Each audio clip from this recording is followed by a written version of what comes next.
Hey, Brian from Garage Hall. If you have a Samsung range and oven, and the oven part isn't igniting or staying at temperature, like we just had at Thanksgiving, we had a turkey and we're halfway done cooking it, and then it basically, the flame went out and didn't come back on.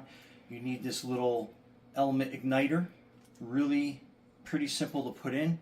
It does come with a set of nuts in case you have to splice it in, but for the most part it is plug and play, pretty easy. We've already taken out the brackets inside the oven, but you are going to need to take out your bottom drawer as well. So you basically kind of pull that out, lift forward, and then that whole tray comes out.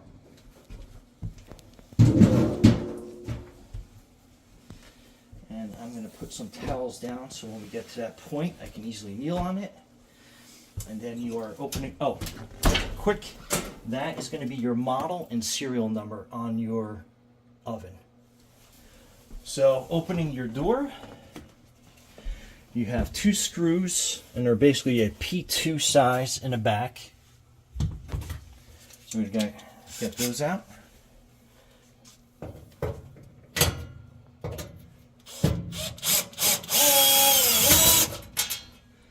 That's one.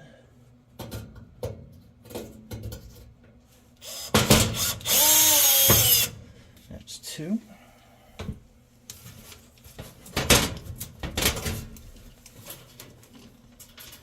we'll just put these somewhere where we don't lose them.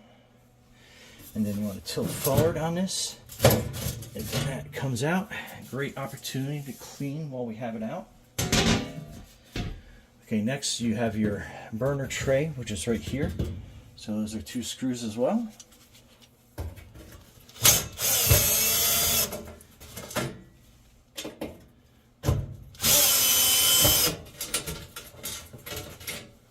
Take them out, put them in a safe place. And then this lifts up and kind of out of the way. Also great opportunity to clean. Okay, and what we are looking for is your element is right here, and it is on this tube. So we're going to have to disconnect the screw here and the screw back here.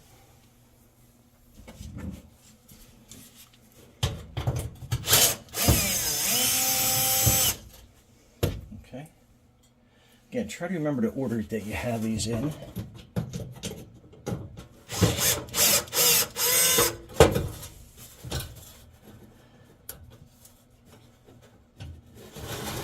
And that usually drops. However, I caught that pretty easy. And then this we can get part of the way, out of the way.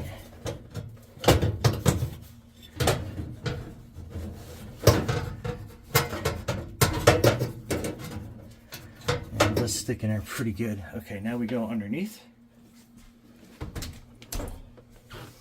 And I'll give you a kind of a shot here closer. So that is the connector you can see right there.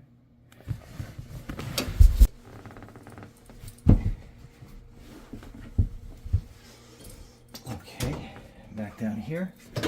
So that's disconnected, really easy. And you can tell this has definitely had some issues going on. You can also put an amp meter on here, turn your oven on, and you push that button on, it will let that glow. We'll show you after we get the new one in, and then you can kind of get a reading off of this. You can get an amp reading if you have one of those amp probes here. Typically about 2.9 amps or higher is what you need to get this igniter to have good enough heat to get your gas ignited. But you have 2 screws here. We're also going to do this manually.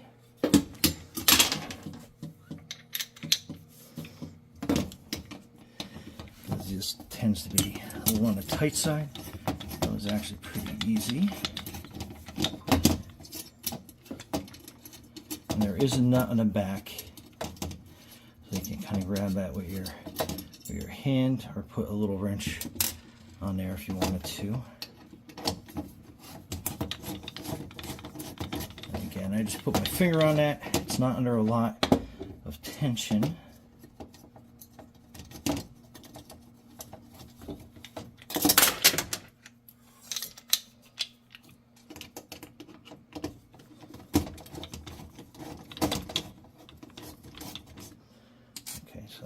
one. That comes off. So that's your old one. And then we have the igniter that goes in like so. And then again, we'll get these screws lined up.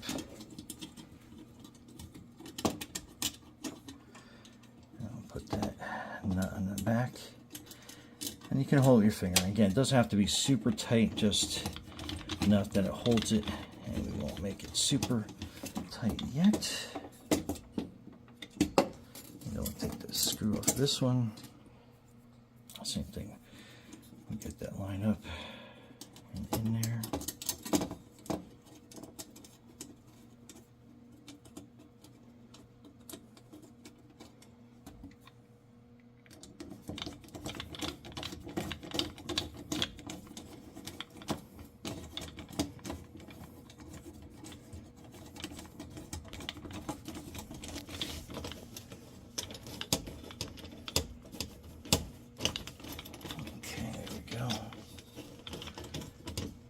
Put your finger on it, and that's all the tension that you need to tighten it down with. Okay, so that's good. And then again, we're going to put this back down into place. Put that wire down there, and then we'll go underneath real quick. Just get that situated here, and we're going to make sure we have that over the gas nozzle underneath. I'll give you a quick sneak peek at that. So it's got to go over that nozzle, which you can kind of see, and then connect the wire connection. So let me connect that real quick. Okay, so this is kind of top view back behind there, so you can kind of see how I have it hooked into that nozzle.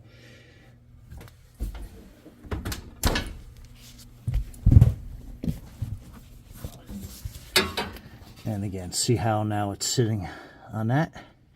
And that is your connector. That is your wire. So again, it's some finger gymnastics down there to get that put into place. Okay, so now we got that all in place. So we're basically done underneath here.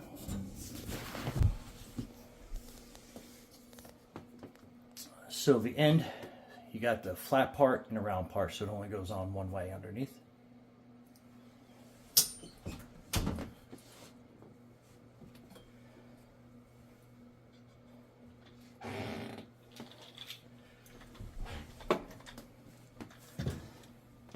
Okay, then this is going to be...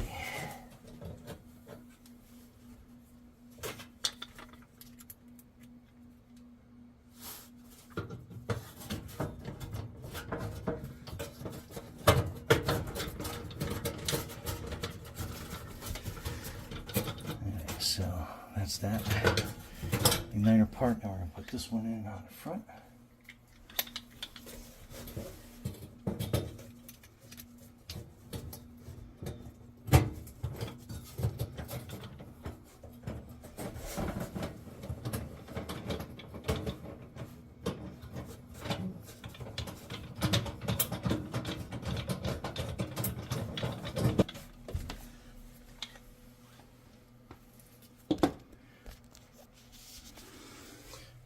Alright, so that screws in place, and then that was a little tight getting that one in, so be careful and take your time.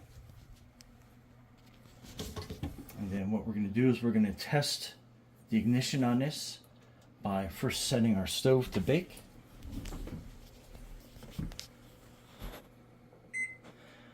$350, and we'll hit start.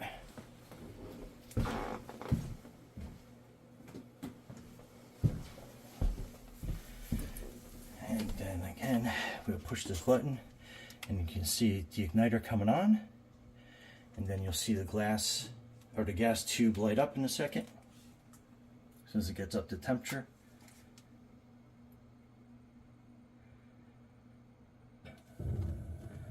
So there we go, all fixed. Then now we'll turn the oven off.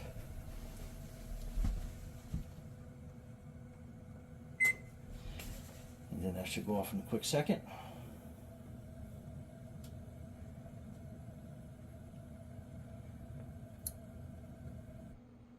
and then we'll put the rest of the oven back together. So, all right, so we put this burner cover, tilt it so it goes into slots, and then just line up the screw holes here in the front.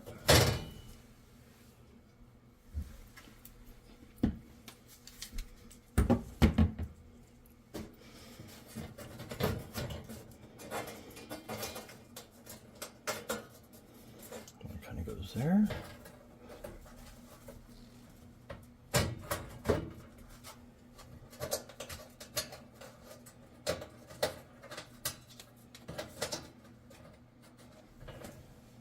I'm going to use a manual screwdriver just to get these started properly. Okay.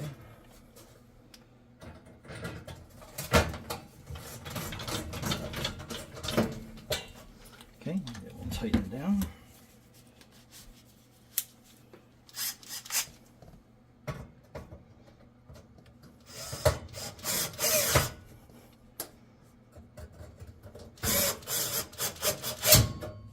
Okay. Then we'll get the other tray.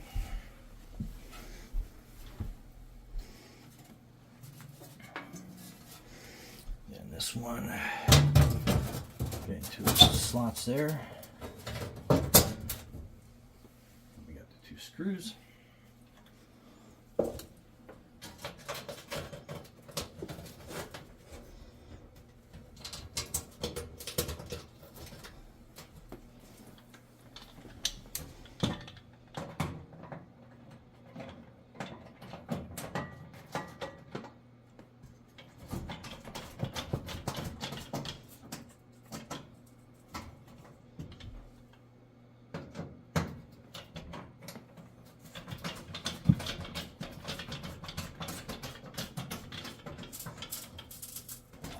Tighten that down, and we are done. Let's put these back in. Here. Mm-hmm.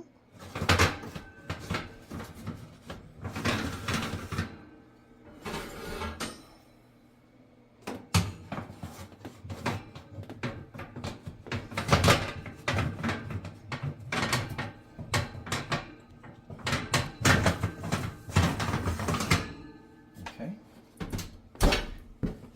Put in the bottom tray.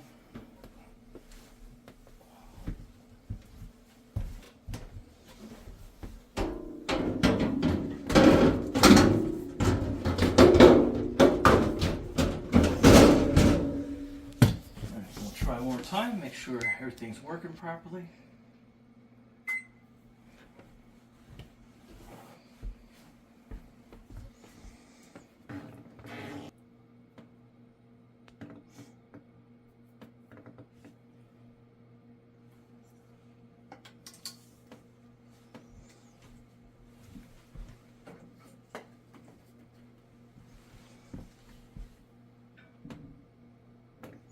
And we just heard the burner kick on. So you can see now we have a nice strong flame. And then we'll start seeing that plate heat up really fast.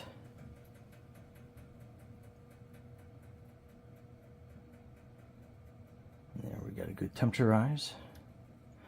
So let's wait till it's up to temp, then we'll check it again.